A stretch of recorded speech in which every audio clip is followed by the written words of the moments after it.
Pretty. Hello, everyone, and welcome to Holocron Transmissions. I am Patrick, and today we have Omadon here. Say hi. Hello. And today we are reviewing the new episode of Star Wars Rebels back from its break, and the episode is called Ghosts of Geonosis. So, tell me, Omadon, what do you think of this episode overall before we go into the full review? I actually thought it was a good starting on point and jumping on point for Saul Guerrero into Rebels series, because at this point we've seen that we've had a lot of argumentation between characters within the Rebel faction over the last few seasons. This is showing more of that extremist viewpoint. And ones that are very old wounds that go back to stories we remember. From the Clone Wars. Exactly. Now, I liked the episode, but I'm not 100% like, oh my god, this is so amazing. I just thought it was okay, in my opinion. But let's go into the episode now and talk about lots of the scenes and whatnot, and then we'll give our final thoughts and ratings. So, the episode starts off with our ghost crew talking about the mission and whatnot to pick up this rebel crew that was sent to Geonosis that has not returned. Contact. Yeah. Mm-hmm. So we go back to Geonosis once again, and this time they have noticed that all of the machine weaponry or the stuff that was around Geonosis is gone now from the space. Yes, all the clutter that the last time they went there, was it earlier this season or was it the previous season? It was this season. Yeah, you still had all that space debris around Geonosis. No, you're right. It was season 2. Season 2. Yeah. That was right. All that space debris is gone. Completely. Yeah, and that has to be from when they were building the Death Star, or at least the main weapon around Geonosis and whatnot. Right. So basically, our heroes go to Geonosis and whatnot, and they look around, and Rex talks about Saw Gerrera, about the old days and whatnot, and all of that, and we get to see Ezra with his new helmet there with Sabine's paint job. And and Sabine as well, also too, went with Seb to look for this shield generator reactor. It was a shield generator. The thing was, this was military grade shield generators. Basically the type that you see on Hoth. These are an old Clone Wars separatist model of them. Yep. But the fact that it was in working order is amazing, because you gotta realize Clone Wars are nearly 20 years prior to this. Very true. That is very, very true. So basically, though, they both have their separate missions. The main crew that we see here, of course, tries to find the rebels. They did, but on their helmets and whatnot, basically we learned that all of them been killed by battle droids, and so they fight the battle droids here. They knock them all down, and then they get help, of course, from the man, the legend himself, Saw Gerrera, who is voiced by Forrest Whitaker himself, which is very surprising, to be honest with you. Well, Disney probably got him on board since they do own the rights to Star Wars. Yeah, but I'm very happy with his voice acting here and whatnot. Yes, it's not that that you hear because of all the respiration he has. It's a more somber, quieter version of what we remember from Clone Wars. Yeah, but you do still hear some of the type of thing and whatnot, which I'm fine with. It's a good balance, though, to show like the midpoint way of him, before Rogue One and whatnot. And it's a good midway point too for the Clone Wars, and you get to see his armor still kind of the same as in Rogue One, but it doesn't have all the extra stuff, the cape on it and all of that and whatnot. Right. And he's still bald here, as he was in the beginning of Rogue One when he found in Jin and whatnot. Now, interesting question is, do you think that we will see Jyn Erso in the next couple of episodes? No. I think if we're going to see her, they're going to do that in season 4, not in this season. Not in this season. Yeah, because I feel like in season 4 we're going to get some more of him, and he's going to be crazier. All right, I gotcha. I see. I do agree. I don't think we're going to see Jyn. We might get a little hint of Jyn, though, maybe from Sagra. But also, too, do you think that we will see what happened to Sagra and Rogue One in this season of Rebels or next season? I think we're going to see it in next season. There's just too much that they're setting up for a season 4, and this feels we're starting to see the fractured state of the Rebels. Well, knowing from Rebels' track record, we might get to see in the season finale of this season. I feel like that's why. Maybe. But basically, though, Saul says there's a bug. We have to kill the bug and whatnot. He's here. We have to kill it. They kill my crew, and they all said no. We're just here to rescue. But they all agreed to help find the bug, and they do. They do find a bug that controls the droids, and of course Sabine and Seb was in trouble, but they got saved after they destroyed the bug's machine. Interesting enough, the bug who Ezra nicknames Tic Tac, Click Clack. I mean, Click Clack. He is basically a Geonosian drone, and this entire episode, you just see the most terrified look on his face. Like, this guy is seen go on. And it's messed with him. He is terrified. And the fact that he can't, Geonosians can't verbally speak basic. Yep. It's and I don't know if any of the characters here know Bocce, which is basically like the common language of every species in the Star Wars universe. And the only Geonosian that could speak basic was Pago the Lesser, but he died in episode 3. Yes, well, Pago the Lesser was also a leader under the Queen. Was basically the political figurehead. Yes, and the one who helped build part of the station of the Death Star. And also, too, we saw that he was trying to tell them about the Death Star and whatnot, but they misunderstood it for what they later found was gas canisters and whatnot. So that's kind of funny and kind of like sad at the same time there. Yeah. But basically, though, they go find where his home is, and they notice that he has a queen egg and whatnot and such, and they want to protect it. But then the Empire comes, tries to attack them with the jetpack troopers. They save the jetpack. They kill the jetpack troopers and whatnot. They find the gas canisters and whatnot, and they fought. The symbol that I drew was that. So Sagra let the bug go after some great conflict about almost stealing the ghost ship and kicking off the whole crew and whatnot, which does show us more of his extreme side, I think. I'd like to say that, in all honesty, it seems like Saul Guerrera's actions is what hindered them from finding out about the Death Star idea. Oh yeah, I agree. I definitely agree. Or maybe he was just referring to the gas canisters, because remember, he is a drone. He wasn't fully knowledge of what they were building and such. That was Pago the Lesser who was in charge of that. They're just drones. They do what they're told. Oh yeah, agreed. Now let's just say though, seeing Sabine take out jetpack troopers was pretty good.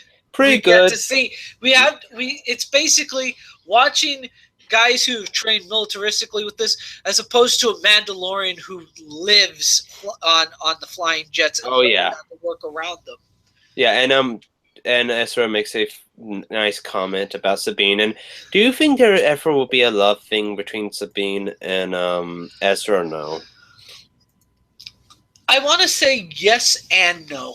I think it won't be like something fully fleshed on. Gotcha. But there is some sort of underlying attraction, being that they're like kind of like the two younger kids of And they're the both group. the same age. Now they're both the same age. So Yeah. yeah. And also too, like I said, they escape from there by destroying this Imperial ship or shuttle and whatnot. And Sakura joins the rebellion and all of that. And all of that such there. Well, So no, he was part of the rebellion. no, I mean he joins the crew there. That's what I'm trying to say. Oh yeah, he teamed up with them.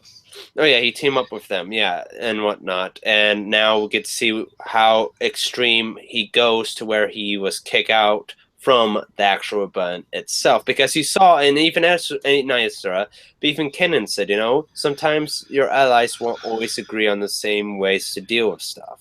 Yeah, they're not everybody joins the same cause as you for the same reasons. And Saul Guerrero is definitely very much revenge driven.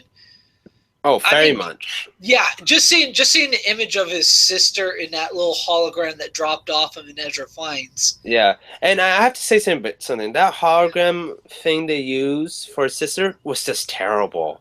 It looked like a shitty carved statue. I mean, I know it's like the motto they choose, how they did it. It's like it was incomplete. Why did they do that? Why did he not just grab a picture from the Clone Wars show, or like grab the motto from the Clone Wars show and just chop off the face and just put it in as a hologram? It looks so terrible looking. The picture to me looked so terrible. It didn't look right. I think it looked fine. Not to me. It's just how the colors were off that. I didn't like it. But yeah, that's my biggest complaint though with this episode's that, and also too how like they kind of trust Sakura after he was about to like kick them all off and kill and torture the Click-Clack and whatnot. It's like, oh, you guys are a little bit too trustworthy with Sakura. But I understand why, and also too, Rex has history, of course, with Saul. Yeah, so. and that's something that's definitely a great part of it is you can see the history between Saul Guerrero and Rex. Oh yeah, you definitely can. Because Rex was part of the team there with Anakin and Ahsoka, helping Saul Guerrero's people stage a civil war against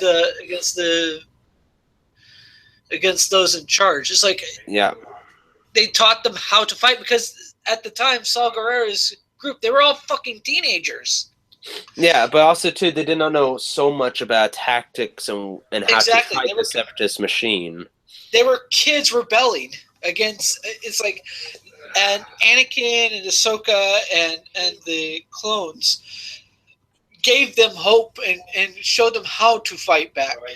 Oh yeah, I agree. I 100% agree with that, and the whole tragic thing with the sister as well and whatnot. Yes.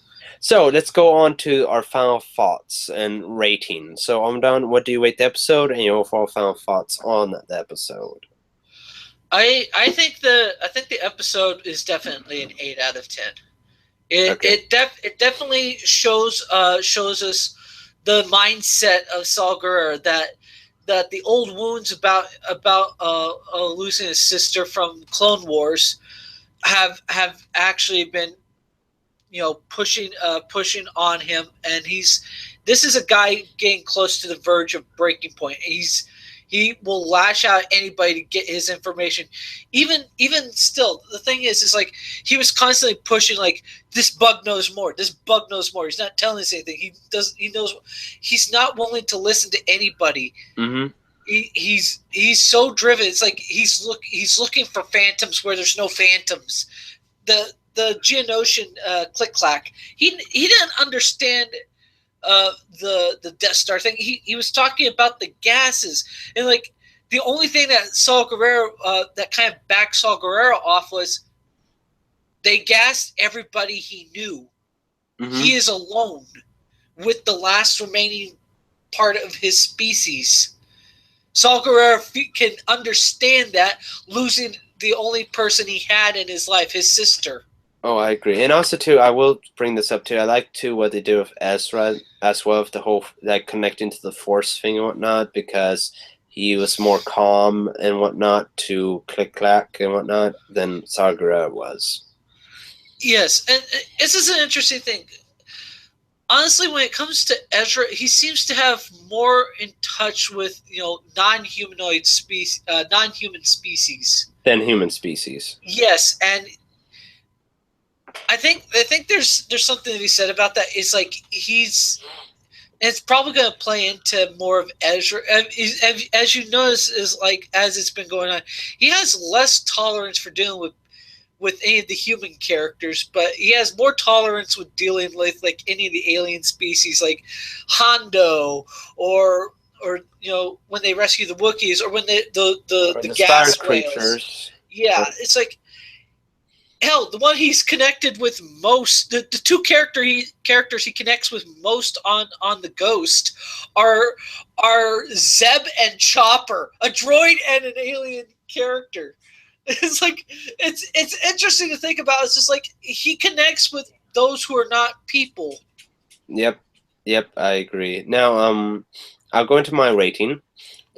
I give, like I said, part 1, part 2. We're putting these 2 episodes together. We're not ranking them separately because there's no need to. I give it a 6.5 out of 10. I like the episodes. I find them very enjoyable to watch. I didn't really dislike anything truly about them, but I still felt very lackluster from the episode. So it's like, I don't know. I don't know. Maybe I was expecting something more. Maybe I wasn't, but there's just something about the episodes that make me feel like there was something missing to me. There's something missing to me. But I'm not saying there are bad episodes. They're still good episodes. They're better than filler episodes that they have been doing in Rebels. Oh God, season 2 of the filler episodes, Jesus. But overall, though, they were very good episodes. I like how they're handling Saw Gerrera so far right now, and also too, I'm hoping we get to see more about Saw and Rex's relationship, and I hope too that Rebels does develop Ezra a bit more. We don't need more development of Kanan. Maybe Kanan and Hera's relationship. I like to see them actually confirming that they're a couple, instead of teasing about it. But I like to see more of Ezra's growth and whatnot, and I'm hoping we get to see that in the finale with the Darth Maul and Obi-Wan fight. What do you see happening with when it comes to relationships of different characters from this point? What I see happening, I don't know for sure. Ezra and I are still turned to the dark side or light side. I'm going with the light side though. But if Kanan was killed down, and if I know I'm predicting that Kanan's going to die in the season or next season at least, Ezra could do something rash about it. I feel like Rex's and Saw Gerrera's relationship is going to be separating after the accident that's going to be happening with Saw Gerrera here soon. Sabine might have more connection to Ezra, maybe. We don't know for sure yet. And with Ahsoka and Vader, I'm hoping we get to see something of that here soon. And of course, too, we don't have a big connection with Darth Maul and Obi-Wan. And maybe have a nice chat first before they go into a full-on lightsaber duel. So, yeah. I'm kind of interested in seeing is Rex with Saw Gerrera. Rex, I feel, is going to be dying soon. You do feel that? Do you feel like Saw Gerrera is going to kill Rex? I feel maybe not meaning directly, to, but I feel like he's going to get killed because of something Saw Gerrera does. Okay, all right. That could be very nice to have that there indeed, for character arc and development. I feel like yes, because you have someone who's made peace with his past, as opposed to someone who's stewed in his own past. Very true. I agree. So that is our review though of Star Wars Rebels, Ghost of Geonosis. I hope you enjoy it. Please leave a comment down below. Tell me what your thoughts are of the episode. And also, too, if you like our conversation, please subscribe and look for more of our stuff on Star Wars Rebels. We're going to be reviewing each and every episode, of course. And also, too, we'll be talking about the films, video games, and much, much more of Star Wars coming out. So thank you all for watching, and may the Force be with you all always.